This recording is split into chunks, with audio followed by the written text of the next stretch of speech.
In-ear monitors are tough to shop for. You can't really try them out unless you go to a store that has a bunch of them, and that's pretty rare. So you just have to take somebody else's word for it. And so today I'm reviewing the Westone Mach 70 Universal Fit in-ear monitors.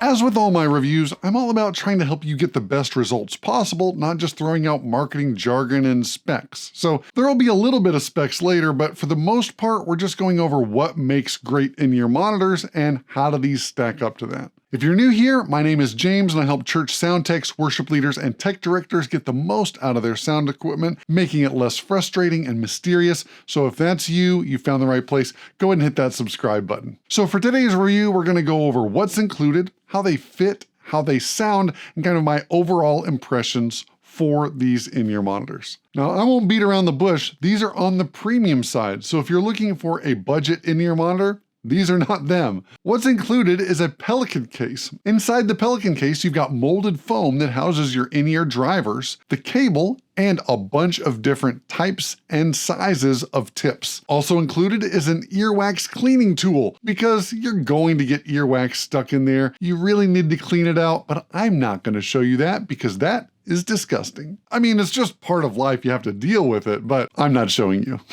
Also included is a felt bag that you can throw everything in if you need to, and it's also helpful to keep your cable from straying outside the edges of your Pelican case and getting pinched by accident. The cable itself is braided and sturdy. It actually feels like it's really going to hold up over time, but it is flexible enough. So some cables feel like the jacket is going to fall off if you're a little bit rough with it or if it gets pinched in something. Or it's so sticky that you try to ball it up and put it down the back of your shirt, and then it doesn't go all the way down. It just stays there. This is kind of a good balance of that where it's smooth enough where it can go down and get in between your shirt and your body just fine down the back. And it's going to be strong enough to hold up in case it gets pinched underneath your guitar strap and you turn your head. It's not going to break that jacket off right away and expose those interior wires. I still wouldn't abuse it. I mean, there are still just tiny little copper cables inside, but still, they're going to hold up to normal use just fine. The 3.5mm connector, the housing is actually really small, and I appreciate this. Keeping a low profile with the headphone jack just makes it so that one more thing isn't sticking out and accidentally poking you in the back or on the hip. I also use these for listening to music because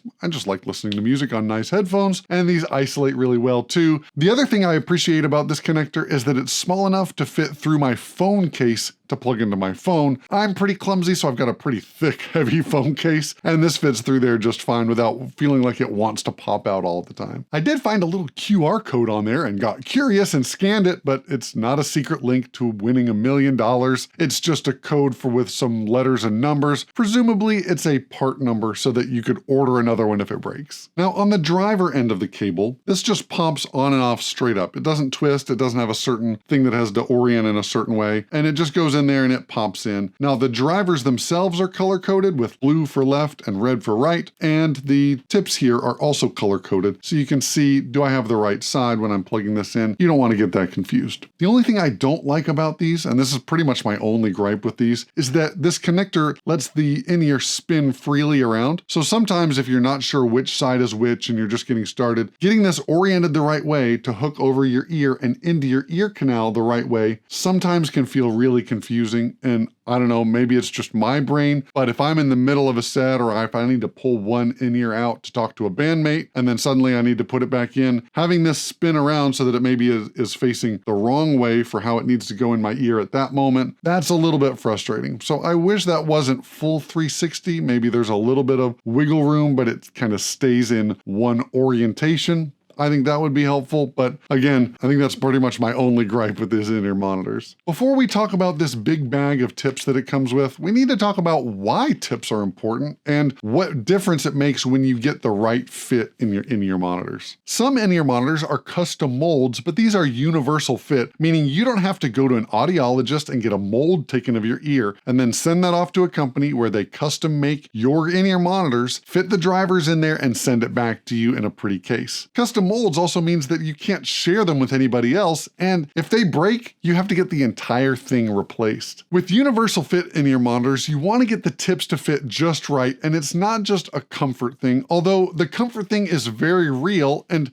we only have one window that we experience music with, and that's through our ears. So we really have to make sure that we get this fit right so that we can play music, we can go to rehearsal, we can have many services in a row, and they still feel great at the end of the day. We don't feel irritated around our ear canals. So there's two problems with in-ear monitors, and that they either are too big and they don't fit in our ear canal well and they cause irritation right around the edge of our ear canal, or they're too small and they don't seal properly. A proper seal is essential for reproducing low frequencies, because low frequencies have such a long wavelength. For instance, the lowest note on a 4-string bass produces 41 hertz, and that wave is 27 feet long. So if you want to reproduce that frequency with a really small driver, you have to have a sealed cavity between the driver of the in-ear monitor and your eardrum. If it's not sealed, even though the in-ear monitor will try to produce those lower frequencies, you won't hear them. They'll just bend around the outside of the in-ear monitor and escape out into nowhere. You might still hear the rumbling of the subs or the backside of the PA, but your in-ear monitors are not going to be producing those low frequencies anymore. So because of this, it makes a really big difference on how your in-ears fit. On top of that, not everybody's ear canals are perfectly cylindrical. So you might have one that's a little bit of an oval shape or a little bit oblong or something like that. So included with these in-ear monitors are a bunch of different sizes. I think I counted 5. They're color-coded too, which helps. I see orange, red, blue, green, and black. So with the Westone Mach 70s, they come with 5 different sizes of tips and 2 different types so that you can get the right fit and the right shape to fit your ear canal. The silicone tips feel a little bit lighter and maybe have a little bit less pressure, but if you have a different shaped ear canal, the foam tips can expand a little bit to fill in those little gaps that the silicone tips might miss if your ear shape is just a little bit different. What you might find kind of surprising is that I'm 6'4", but I have very small ear canals, so I'm actually using the green rubber tips on mine, and they fit very comfortably for long hours. Now, when it comes to durability and ruggedness, you might be wondering how much abuse can these take, and you're gonna have to find a different channel for that, because I am not a fan of breaking stuff that people send to me. However, when I'm looking at these and I'm squeezing on them and I'm looking at them, the seams where the plastic is fused together seem to be very strong, and the plastic is thick enough that it's gonna stand up to some normal wear and tear. I wouldn't be worried about these breaking easily, but you should still handle them with care. Now it's time for audio quality, which I put in air quotes because audio quality can be very subjective, and everybody's hearing response is just a little bit different, and what you want out of your in-ear monitors might vary from the person standing right next to you on stage. For a long time, I thought that in-ear monitors needed to be perfectly flat in their frequency response, but most of you watching this are probably musicians and singers, and to be honest, if I'm having to mix in in-ears for a broadcast or a recording, I do like to have a very flat frequency response when I'm listening at louder levels. It just helps me get things balanced better in a mix that's going to translate on different systems. But if you're a singer or a musician that's watching this, you don't need super flat frequency response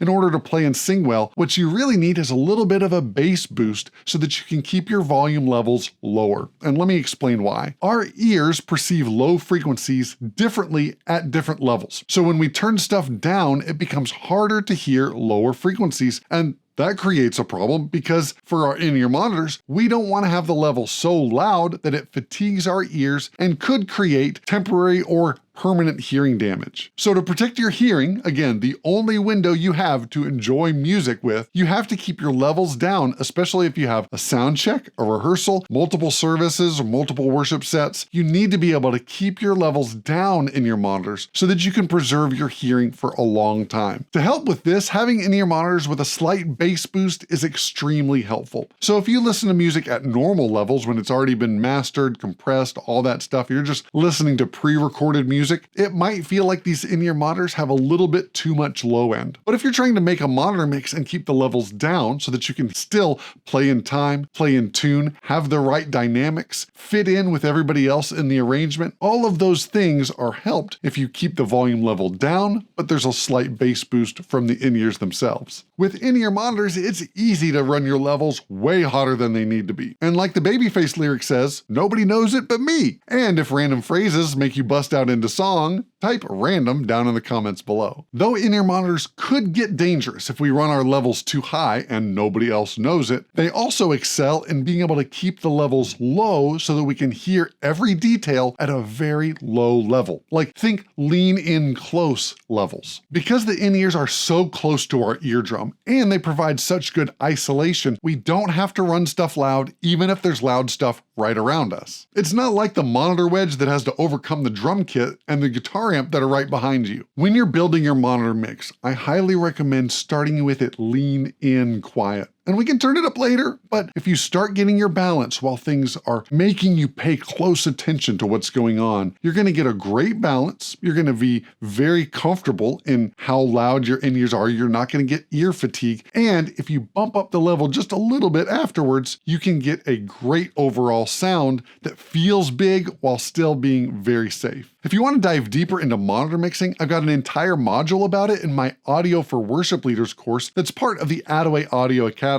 I've got more information about how to sign up through the link down in the description below. To sum up the audio quality of the Westone Mach 70 in-ears, they feel great. They've got an appropriate bass boost that's still very clear while you've got things at low levels, and they aren't harsh at all on the top end, which is really what you want. You want to be able to hear the detail, but you don't want the detail to reach out and scratch you. If you're just waiting on the edge of your seat for some specs, here they are. They've got 7 drivers inside each in-ear monitor. There's 1 for the bass, 2 for the mid-range, and 4 for the high frequencies. They go from 5 Hz all the way up to 22,000 Hz. So that's pretty wide range and you're not likely to hear more than that. They'll produce more than what your hearing can perceive. And honestly, I don't care about all those specs. They could use 15,000 drivers if they wanted. All I care about is how they sound with low distortion and a lot of clarity. To sum things up, these are some seriously premium in-ear monitors that don't require you to get custom molds. They've got a lot of fit options that are going to fit the size and shape of your ear, and they're rugged enough to last a long time. The audio quality is there, the fit is there, and I think they're a great option if you're on that semi-pro to professional level in your musicianship.